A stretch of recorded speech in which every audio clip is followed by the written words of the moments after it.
inilah malu sama mama membersihkan kamar terus. Dibuka, wah bersih. Karena kita sudah memberi contoh. Itulah dakwah. Dakwah di NSA itu begitu, Pak. Ya ngeri-ngeri sedap, Pak. Ya dong. Biasanya kalau ngomel penak kira tok ngomel. Kan betul. Ya sekarang enggak. Nah itu dakwah. Kita memberi contoh. Kemudian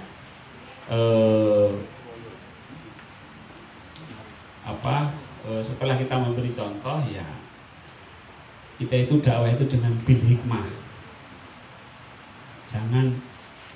Jangan pakai kalimat-kalimat yang membuat orang itu menjadi kaget itu. Sadar Allah ini banyak orang kaget loh, Pak.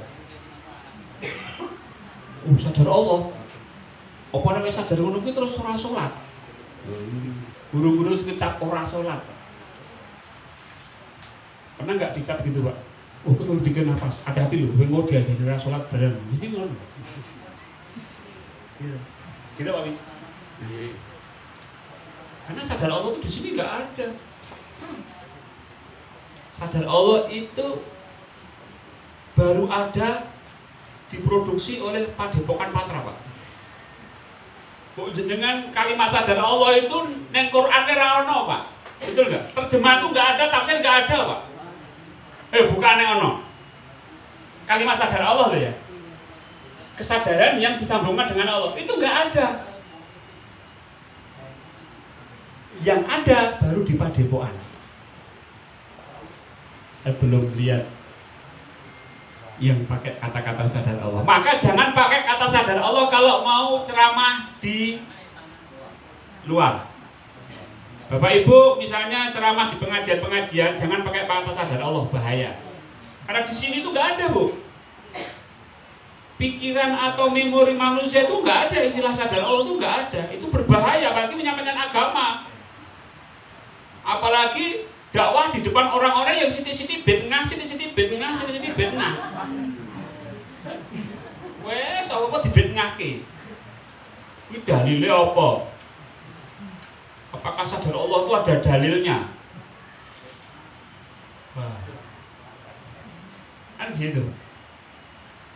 Kalau dakwah kepada orang-orang yang demikian, maka gunakanlah kalimat-kalimat yang memang ada di dalam memorinya.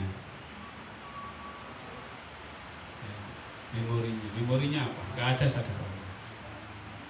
Maka kalau pengen pakai ya lupa apa, lalai dengan Allah, itu malah apa mana? Cinta Allah. Iya cinta Allah. Cinta Allah tuh kayak cinta orang pacaran gitu. Gimana?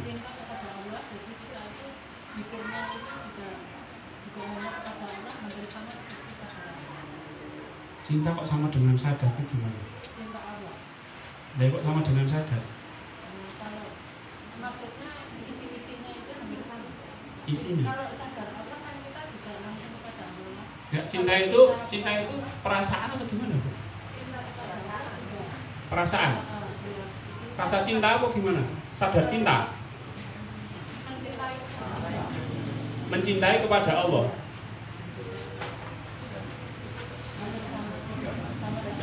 Padahal itu saya bingung loh dengan istilah cinta itu.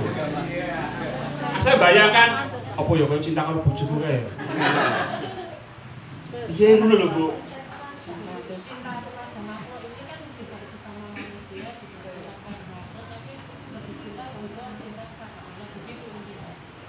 Masalahnya Allah itu dicinta itu kan nggak ada objeknya, Pak.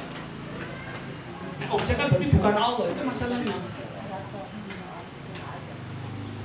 Ya, bolehlah, monggo. Tapi kalau saya gini, kita berusaha untuk menyederhanakan sehingga kalau dikejar itu nggak bingung. Cinta itu kan rasa senang, rasa cinta kepada Allah itu terus. Nah, cinta kepada Rasul. Cinta Rasul.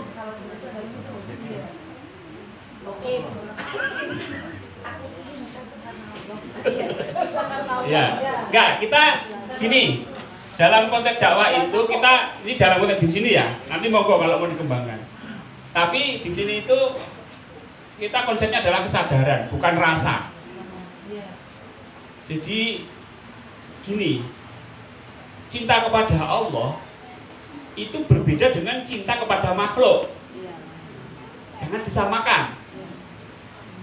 Aku cinta kepada Allah. Lah aku iki mau wis tau ketemu karo Gusti Allah. Nah, itu kalau kayak cinta. Sehingga kesulitan nanti kalau dikejar gitu tambah bingung. Maka gunakanlah sadar itu apa yang ada dalam sini itu. Kita kan pengen menyampaikan sadar Allah nih. Sampaikan saja misalnya kalau sholat Bapak Ibu jangan lalai ya dengan Allah. Bapak Ibu kalau sholat harus sadar Allah ya. Lebih enak mana bahasanya? Lebih bisa diterima orang lain yang mana?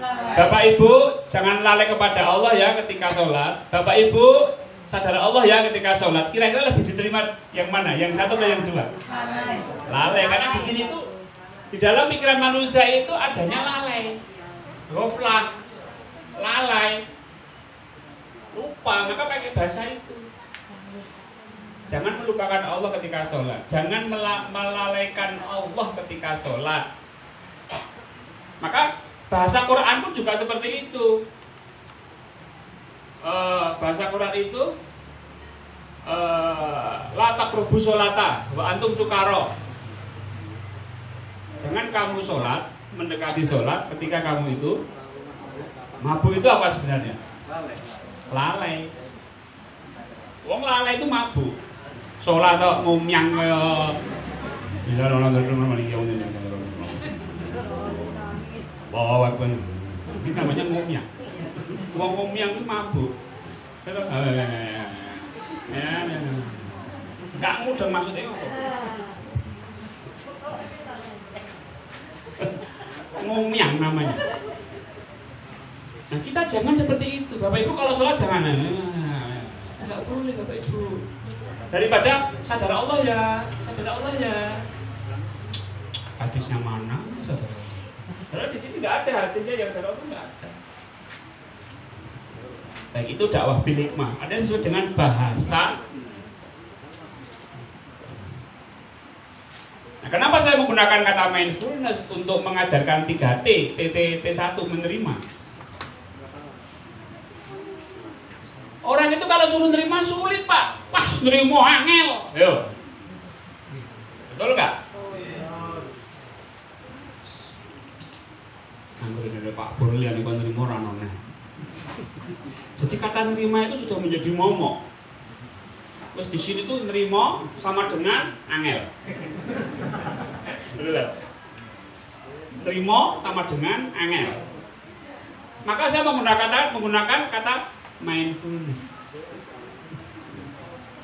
Ini nganggo bahasa Arab, nganggo bahasa Inggris. Wah, apa ya? Rasa curiosity-nya itu, rasa ingin tahunya itu muncul. Kenapa tidak BA? Karena bukan pakai bahasa Indonesia, pakai bahasa Inggris.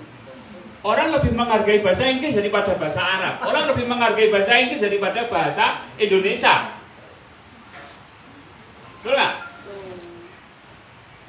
Bisa jadi yang nerima kuwi mindfulness. Mau tak ajarin menerima dikir nafas, cara menerima dengan dikir nafas. Delok judulnya serang menarik. Menerima dengan dikir nafas. Ya kan? Nah, di sini itu sudah negatif, kata-kata terima itu sudah negatif, Pak. Maka kalau jenengan takziah, jangan pakai kata nerima. Diterima ya, Bu. Kurang merasakan. Langsung loh. Ya loh. Maka ngomong gampang. Lakonnya gitu. Masa ngomong.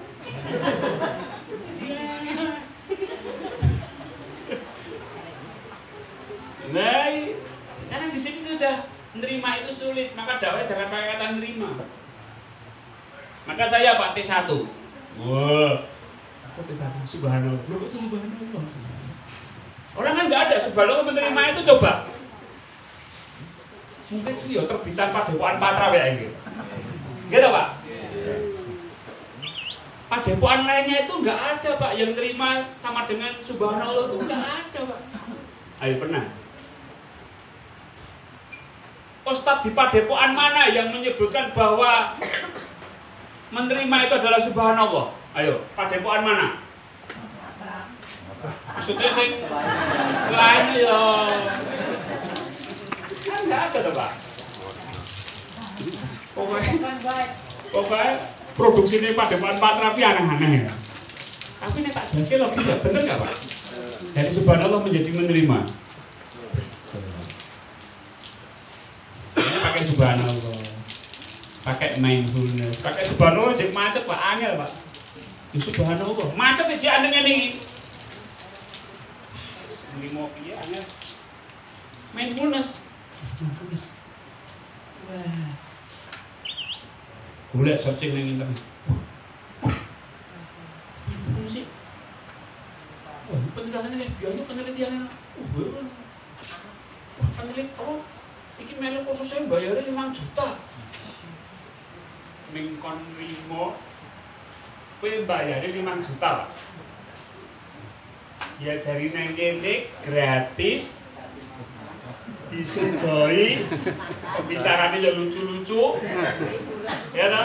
Dan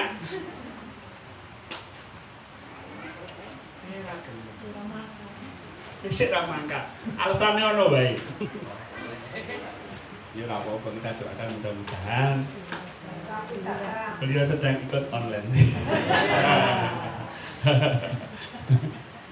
Pokoknya kita harus ini nggak boleh kita apa namanya sing rata kos benda sangat tiba.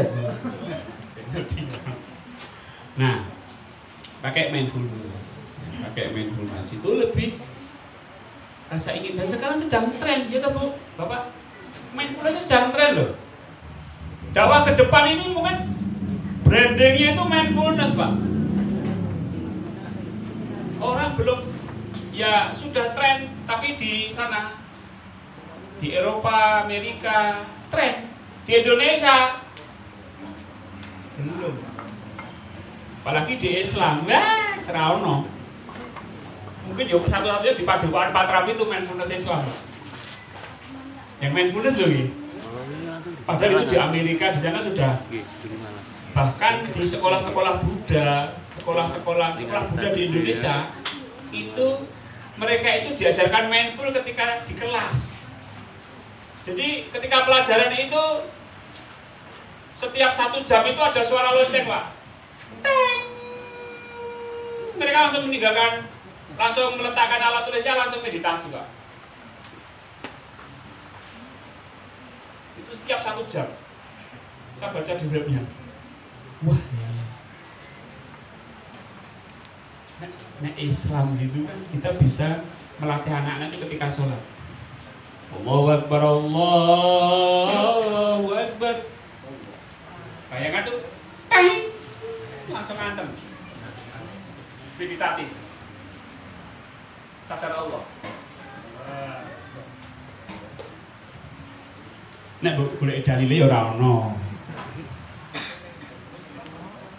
Tapi itu manfaatnya anak itu jadi cerdas. Karena apa? Dia mindful.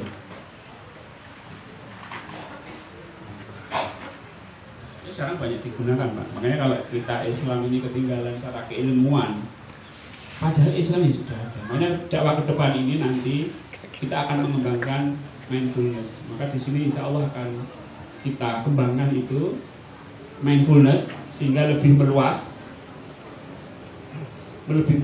cakupannya lebih luas. Tidak hanya orang-orang yang ingin mendekat ke Allah saja, tapi orang-orang yang memang ingin belajar tenang. Nggak apa-apa, tenang sini, tenang, belajar tenang sini, tapi nanti diisi dengan sadar Allah.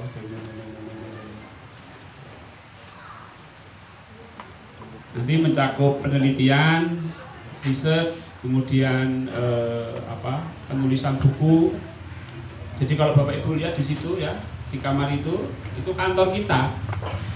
Itu 24 jam. Kalau malam Mbah Bejo sampai subuh. Nanti subuh itu diganti sama Pak Hasim. Nah, nanti Pak Hasim istirahat, Mbah Bejo. Mbah Bejo istirahat, Pak Hasim. Jadi Bejo Hasim.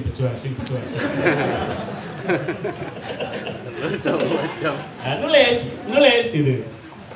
Saya juga nulis, Pak Hasim juga nulis, Mbak Bejo juga nulis. Bapak Ibu kalau pengen nulis di sini kursus. Ya, baik. Karena ilmu itu memang harus ditulis. Seperti yang malam sempat kemarin saya sampaikan. Nah itu Bapak Ibu, kalau dakwah ke depan kita akan lebih ke bil hikmah, artinya yang lebih luas cakupannya, sehingga risalah sadar Allah yang diamanahkan kepada kita itu bisa tersampaikan kepada siapapun yang tidak membutuhkan, akhirnya membutuhkan, dan yang membutuhkan akhirnya mendapatkan manfaatnya. Baik, saya kira demikian Bapak Ibu. Ada pertanyaan? Saya kira tidak ada. Ada pertanyaan? Dakwah sadar Allah ya, tentang dakwah ke depan ya. Tetap web, tetap YouTube, tetap. Makanya kita fasilitas laptop, fasilitas media ini saya termasuk sound, termasuk ini saya betul-betul saya termasuk komputer. Terus ini saya perkuat. Ya. Ini sebagian dari infak Bapak Ibu. Kita berikan perlengkapan untuk di media sosial di internet. Kita kemarin baru beli domain mindfulness.org.id.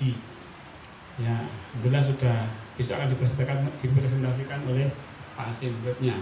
Di situ nanti lebih interaktif, lebih bisa menjadi pusat informasi bagi kita yang ingin belajar. Baik, sekarang kita materinya itu tentang dakwah kita. Jadi niatkan Bapak Ibu bahwa kita nggak mungkin menjalankan DN itu sendirian. Semakin kita berdakwah dengan lain, semakin kita kuat sadar Allah. Itu ya. Sekedar wawasan saja ini. Mudah-mudahan kita termotivasi untuk berdakwah, terutama di keluarga kita. Nah, materi berikutnya adalah materi dari Pak Widarto. Ya. Pak Wid. Ini tentang sikap hidup bahagia dengan menerima T1.